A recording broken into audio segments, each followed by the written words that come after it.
এবার শুরু হয়ে যায় সূরা ফাতিহা। এই সূরা ফাতিহা হলো এর অনেকগুলো নাম, তার মধ্যে একটা নাম হলো সূরাতুশ শিফা। সূরাতুশ শিফা তার মানে কি? রোগ মুক্তির সূরা, রোগ মুক্তির সূরা। এই সূরার ভিতরে সর্বোত্তম দোয়া। এই সূরা ফাতিহার আরেকটা নাম হলো সূরাতুদ দোয়া, দোয়ার সূরা। আলহামদুলিল্লাহি রব্বিল আলামিন, সমস্ত প্রশংসা ওই আল্লাহর জন্য যিনি কি উভয় জাগাতের রব, যিনি সমস্ত জাহানের মালিক। আল্লাহ তাআলা বলছেন, তোমাদের কি যদি ক্ষমতা থাকে যে মিন আকতারিস সামা ইয়া মাশারাল জিন্নি ওয়াল ইনসি ইন ইসতাতাতুম আন তানফুযু মিন আকতারিস সামাওয়াতি ওয়াল আরদ ফানফুযু লা তানফুযুনা ইল্লা বিসুলতান। আল্লাহ বলছে, ও জিন এবং মানুষেরা, তোমাদের যদি ক্ষমতা থাকে, ইন ইসতাতাতুম, তোমাদের যদি ক্ষমতা থাকে, সাধ্য থাকে, মিন আকতারিস সামাওয়াতি ওয়াল আরদ, আমার আকাশ এবং জমিনের সীমানা থেকে বের হয়ে যাও। তোমাদের যদি আমার আকাশ এবং জমিনের সীমানা থেকে বের হয়ে যাওয়ার কোনো ক্ষমতা থাকে, পালিয়ে বেড়ানোর যদি কোনো ক্ষমতা থাকে, তাহলে বের হয়ে যাও। আল্লাহ বলছে, লা তানফুযু, তোমরা বের হতে পারবে না। যেখানেই যাবে সেখানেই আমার কি আধিপত্য, সেটাই হলো আমার রাজত্ব, বের হতে পারবে না। তেজন্য আলহামদুলিল্লাহি রব্বিল আলামিন, সমস্ত প্রশংসা আল্লাহর। এবং বান্দা যখন এই কথা বলে, তখন আল্লাহ তাআলা বান্দার এই কথার জবাব দেন। আল্লাহ রসুল বলছেন, আল্লাহ বলেন, হামিদানি আব্দি, আমার বান্দা আমার প্রশংসা করছে। সুবহানাল্লাহ। আপনি সূরা ফাতিহা পড়ছেন আর আল্লাহ আপনার প্রতিটা আয়াতের জবাব দিচ্ছে। সুবহানাল্লাহ। এই সূরা ফাতিহা নিয়ে আমাদের মারামারি আছে। আমি পরশুদিন এই বুধবারের দিন রাত্রে মাহফিলে ছিলাম, হলো এই লাকসাম মাহিনী বাজার, লাকসাম নাঙ্গলকোট মাহিনী বাজারে ছিলাম মাহফিলে। তো সেখানে বলছিলাম যে ওয়ালা দল্লিনের পরে কি বলতে হয়? আমিন। এই আমিন কি কোরআনের আয়াত? আমিন কি জিবরাইল আমিন অবতীর্ণ করেছে? না। আমরা আমিন কেন বলি? আল্লাহ রসুল সাল্লাল্লাহু আলাইহি ওয়াসাল্লাম এই সূরা ফাতিহার ভিতরে যে দোয়াগুলো করেছে, এই দোয়াগুলো শোনার পরে আমরা বলি কি? আমিন। মানে আল্লাহ যা বলা হয়েছে এগুলো কি করো? কবুল করো। ইমাম যখন বলছে, মুক্তাদিরা পিছনে দাঁড়িয়ে বলছে আমিন, মানে কি? আল্লাহ তুমি কবুল করো। তাহলে যেই শব্দটা আল্লাহ নাজিল করেননি, আমরা বলছি মুহাম্মাদুর রাসূলুল্লাহ সাল্লাল্লাহু আলাইহি ওয়াসাল্লাম বলেছেন বলে, এই শব্দটা জোরে বলতে হবে না আস্তে বলতে হবে, এইটার গুরুত্ব বেশি না যেই সূরাটা আল্লাহ নাজিল করেছেন সূরা ফাতিহা, এই সূরাটা সহিহ হওয়ার গুরুত্ব বেশি? বলেন। কিন্তু আমাদের দেশে মানুষের সূরা ফাতিহা সহিহ আছে কিনা, সূরা ফাতিহা পড়তে পারে কিনা, কোরআনের জ্ঞান তার আছে কিনা, কোরআনটা আসলে পড়তে পারে কিনা, এই ব্যাপারে উলামাদের যত বক্তব্য, তার থেকে 1000 গুণ বেশি বক্তব্য যে নামাজের পরে আমিন জোরে হবে না আস্তে হবে। বলেন, এটা মূর্খতা, এটা মূর্খতা, একেবারেই মূর্খতা।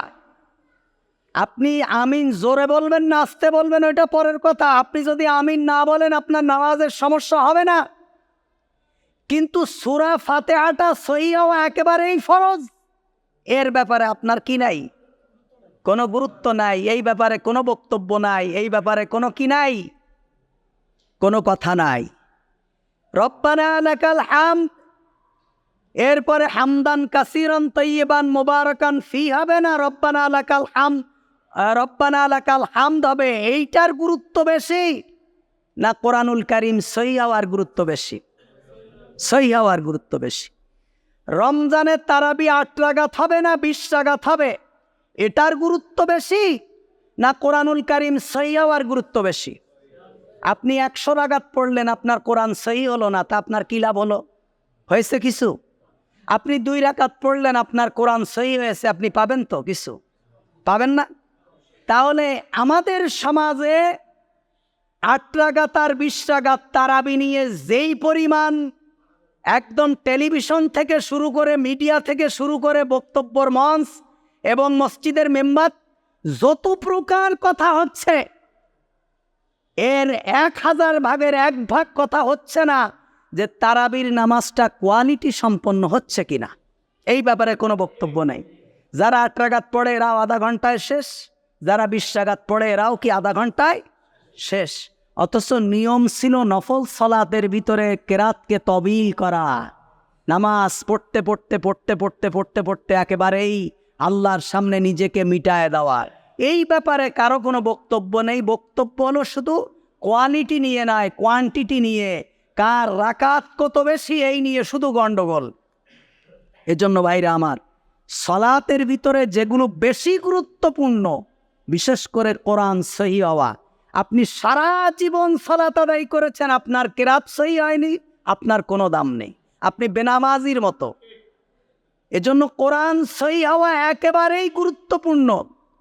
আলহামদুলিল্লাহি রব্বিল আলামিন। আপনি যখন কথা বলছেন, আল্লাহ আপনার শব্দের জবাব দিচ্ছে, হামিদানি আব্দি, আমার বান্দা ওই পাকুরিয়া, ওই কাঠগড়া মসজিদে দাঁড়িয়ে আমার প্রশংসা করছে। সুবহান। যদি বলেন কি আলহামদু আলহামদু, আর যদি আপনি বলেন আলহামদুলিল্লাহি রব্বিল আলামিন, মানে কি? জগতের রবের ধ্বংস কামনা করছি। আপনি বলছেন আলহামদুলিল্লাহি, মানে এখানে হার জায়গায় আপনি হা বলে দিলেন।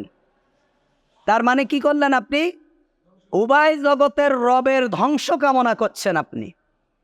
আল্লাহ আপনাকে শিখিয়েছেন কুল হুয়াল্লাহু আহাদ, মানে বলো।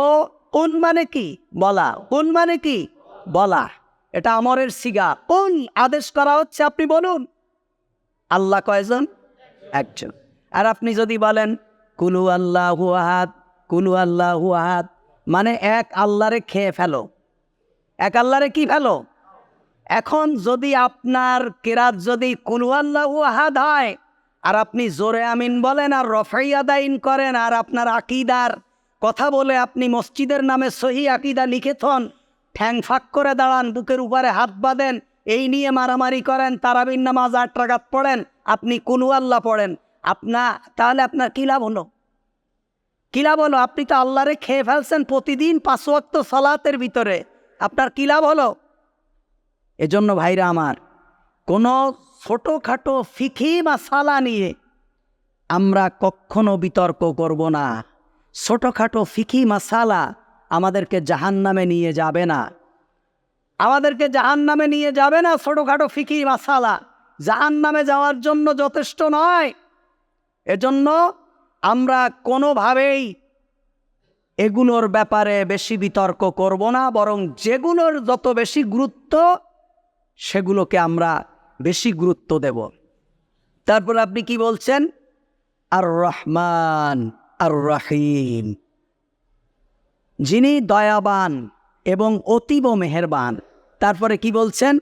মালিক ইয়াউমিদ্দিন, কিয়ামতের দিবসের আল্লাহ, তুমি তো মালিক। তারপরে কি বলছেন? ইয়াকা না'বুদু ওয়া ইয়াকা নাস্তাঈন। আপনি যারা কোরআন সহি করে পড়তে পারেন না, তারা অন্তত 2টো সূরা সহি করে পড়েন। 1 সূরা ফাতিহা, 2 কুল হুয়াল্লাহু আহাদ। আপনি যতদিন পর্যন্ত 3য় সূরা সহি করতে না পারবেন, এই 2 সূরা দিয়ে সারা সকল নামাজ পড়বেন। প্রতি রাকাতে এই 2 সূরা পড়েন, 3য় সূরায় যাবেন না। আবার 3য় সূরা যখন আপনি সহি করবেন, তখন 2 রাকাতে 2টো পড়েন। কিন্তু আপনার একটাও সহি নেই, আপনি শুধু পড়তে থাকবেন, বেনামাজির মতো আপনার সালাত হবে না। এজন্য সালাতে সূরা, কোরআনের সূরা অবশ্যই সহি করতে হবে। আর আমি বিশ্বাস করি আপনাদের প্রত্যেকের যার যেখানে সুবিধা, মসজিদের ইমাম সাহেবের কাছে গিয়েও অনেকের ভাইরা আছে, এক ভাই কোরআন জানে না, আরেক ভাই জানে, বন্ধু আছে, অন্তত একটা দুইটা সূরা আলিফ বাতা পড়তে না পারলেও অন্তত মস্ক করে হলেও মুখে মুখে হলেও সূরাগুলো সহি করেন। আর নাই ওই তারাবির নামাজ 20 রাকাত পড়েন আর 40 রাকাত পড়েন আর তাহাজ্জুদ নামাজ পড়েন, এক রাকাতও আপনার কবুল হবে না যদি আপনার কোরআন সহি না হয়। এজন্য রাকাত নিয়ে গন্ডগোল না করে কোরআনটা আগে সহি করেন, তারপরে যে অন্যটা নিয়ে গন্ডগোল করবেন। তারপরে আপনি কি বলছেন?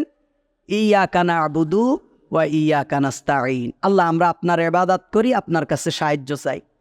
মানে ইবাদতের জায়গাও আপনার, সাহায্য চাওয়ার জায়গাও কি আপনার কাছে।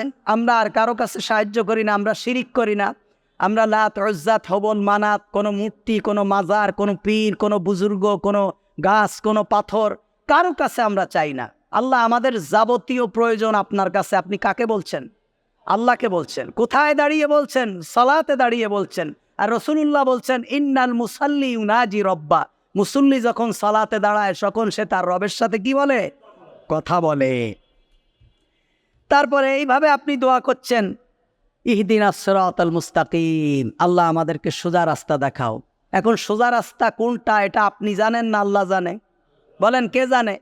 আর আল্লাহর ওয়াদা হলো আমার বান্দাদেরকে সোজা রাস্তা দেখানোর দায়িত্ব হলো আমি আল্লাহর। আল্লাহ বলছেন বান্দাদেরকে সোজা রাস্তা দেখানোর দায়িত্ব কার? আল্লাহ। আপনি বলে দিচ্ছেন যে আল্লাহ কোনটা সোজা রাস্তা আমরা তো জানি না, আমাদের তো সেই জ্ঞান নেই। কোন রাস্তায় গেলে আমরা জান্নাতে যেতে পারবো, কোন রাস্তায় গেলে আমরা বিপদগ্রস্ত হব না, কোন রাস্তায় গেলে আমরা লাইনচ্যুত হব না, কোন রাস্তায় গেলে আমরা পথভ্রষ্ট হব না, তুমি জানো। এই ইহদিনাস সিরাতাল মুস্তাকিম, আমাদেরকে সোজা রাস্তা দেখাও। এখন আপনি সোজা রাস্তা চাওয়ার পরে আবার আল্লাহরে বলছেন যে আল্লাহ সোজা রাস্তা তো দেখাবা। কেমন সোজা রাস্তা? সিরাতাল্লাযীনা আন'আমতা আলাইহিম, যেই সোজা রাস্তার উপরে চলার কারণে তোমার বান্দাদের উপরে তুমি নেয়ামত দিয়েছো। সুবহানাল্লাহ। তুমি নিয়ামত দিয়েছো, জান্নাত দিয়েছো, যারা আযাব থেকে নাজাতের সুসংবাদ পেয়েছে, এমন রাস্তায় তুমি আমাদেরকে চালাও। সোজা রাস্তায় চালাইবা, এমন সোজা রাস্তা যেই সোজা রাস্তার উপরে তোমার মুমিনা বান্দারা অতিবাহিত হয়ে গেছে। সুবহানাল্লাহ। এইভাবে আল্লাহ সুবহানাহু ওয়া তাআলার কাছে কি করা? দোয়া করা। আমরা দোয়া করি। তারপরে আমরা যখন রুকুই যাই, রুকুই যে কি বলি? সুবহানা রাব্বিয়াল আযীম। আমরা মহান পরওয়ারদিগারের পবিত্রতা ঘোষণা করছি।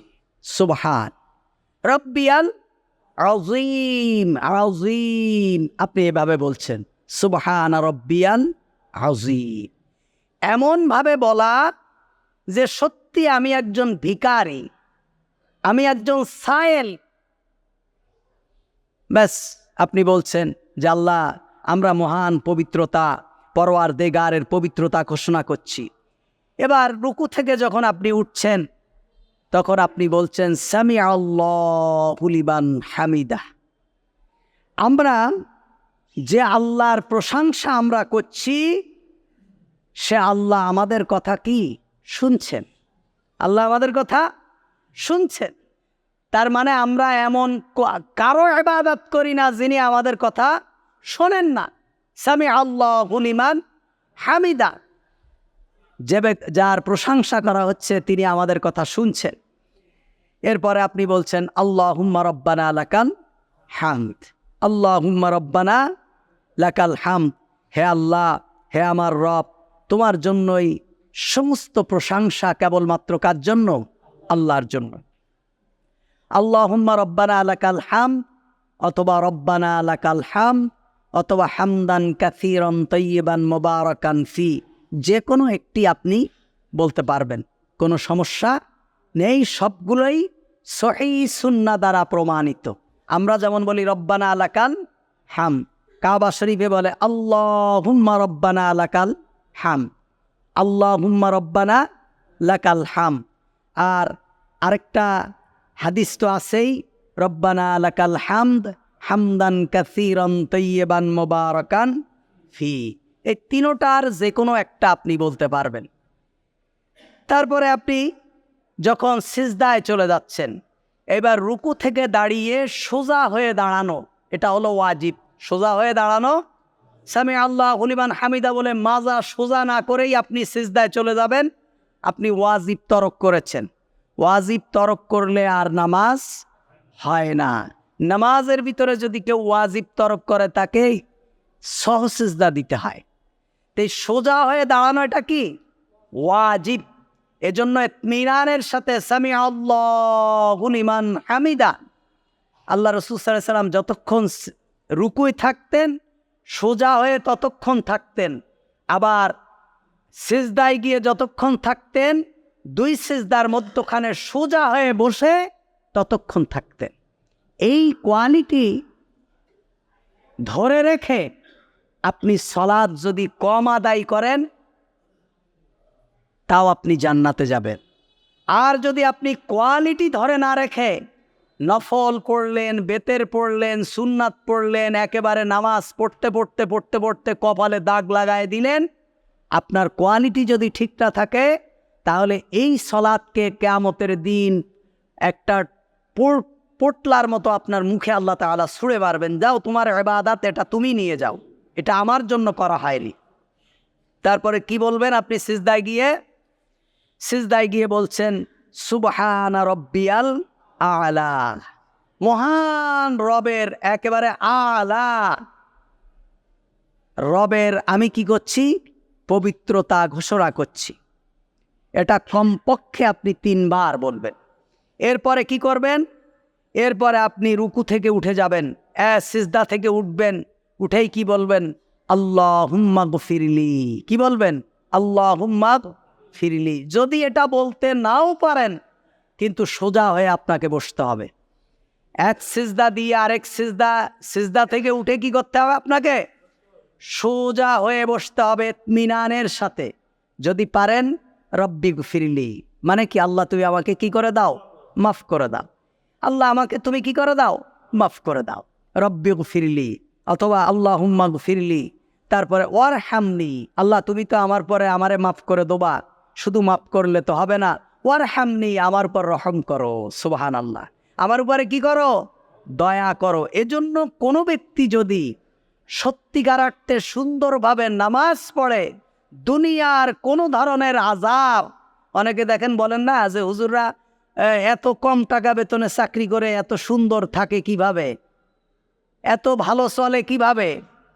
অনেকে লক্ষ লক্ষ কোটি কোটি টাকা কামাই করেও দেখবেন রাতের ঘুম নেই। এর মানে হলো নামাজ যদি কোনো ব্যক্তি সুন্দরভাবে পড়তে পারে, প্রতিটা কদমে কদমে রাসূলুল্লাহ তাকে দোয়া শিখিয়েছেন, আল্লাহুম্মা গফিরলি, আল্লাহ তুমি আমাকে মাফ করে দাও। ওয়ারহামনি, শুধু মাফ করলেই হবে না, আল্লাহ তুমি আমার উপরে কি করো? রহম করো। ওয়াফিনি, আল্লাহ আমাকে নিরাপত্তা দাও। আমাকে কি দাও? নিরাপত্তা দাও। আমার অসুস্থতা থেকে, আমার শত্রু থেকে, আমার শয়তানের ওয়াসওয়াসা থেকে, আমার ক্ষতি হয় যত জিনিস দ্বারা, সব থেকে তুমি আমাকে কি দাও? ওয়াফিনি, আল্লাহ তুমি আমাকে নিরাপত্তা দাও। তারপরে আপনি কি বলছেন? ওয়াহাদিনী, আল্লাহ তুমি আমাকে হেদায়েত দান করো। আল্লাহ তুমি আমাকে কি দাও? হেদায়েত দাও। তারপরে আপনি বলছেন ওয়ারজুকনি, আল্লাহ তুমি আমাকে কি দাও? রিজিক দাও। আমি যেন রিজিকের কষ্টে থেকে যেন পথ ভ্রষ্ট হয়ে না যাই, পথ হারিয়ে না ফেলি, তুমি আমাকে আমার রিজিকের কি করে দাও? বন্দোবস্ত করে দাও। তারপরে আপনি বলছেন ওয়ারফানি, এবং আমার মর্যাদাকে তুমি বাড়িয়ে দাও। এই 2 সিজদার মধ্যখানে এই দোয়াটা আমি বললাম অনেকক্ষণ, আপনার মনে হচ্ছে অনেক লম্বা না? আল্লাহুম্মা গফিরলি ওয়ারহামনি ওয়াহদিনি ওয়ারজুকনি ওয়াআফিনি, ব্যাস, ওয়ারফানি, এই এতটুকুই এক একটা শব্দ। এ যদি আপনার 5 বার ইমাম সাহেব কিংবা মুয়াজ্জিন পড়া দেয় আপনাদের মুখস্থ হয়ে যাবে। মুখস্থ করে নেবেন, কিছু কিছু দোয়া মুখস্থ করে নেবেন। তাহলে এটা আপনি বললেন। তারপরে এইভাবে আল্লাহ সুবহানাহু ওয়া তাআলার কাছে দোয়া করা। আল্লাহ রাসূল সাল্লাল্লাহু আলাইহি ওয়াসাল্লাম বলছেন, সবথেকে নিকৃষ্ট চোর সেই ব্যক্তি যে ব্যক্তি কি করে? নামাজে চুরি করে। যে ব্যক্তি নামাজে চুরি করে সে হলো সবথেকে আসওয়াউন নাস আল্লাতী সারাতা, যে ব্যক্তি নামাজে চুরি করে। সাহাবীরা বলছেন কাইফা ইয়াসরিকু মিন সালাতিহি, ইয়া রাসূলুল্লাহ নামাজে চুরি করে কিভাবে? আল্লাহ রসুল বলছেন লা ইউতিম্মু রুকুআহা ওয়ালা সুজুদা, যে ব্যক্তি নামাজে রুকু এবং সিজদা ঠিক মতো আদায় করে না, সে ব্যক্তি কি করে? চুরি করে। সে নামাজে চুরি করে, সেই হলো সব থেকে বড় চোর। এজন্য আমরা নামাজ 4 রাকাত পড়বো না 8 রাকাত পড়বো না 10 রাকাত পড়বো, বেশি পড়তে পারলে তো আলহামদুলিল্লাহ। যত সিজদা আল্লাহর দরবারে দিবেন আপনি তত মর্যাদার অধিকারী হবেন। আপনি যত বেশি না সালাত আদায় করবেন তত আপনি উন্নত মর্যাদার অধিকারী হবেন।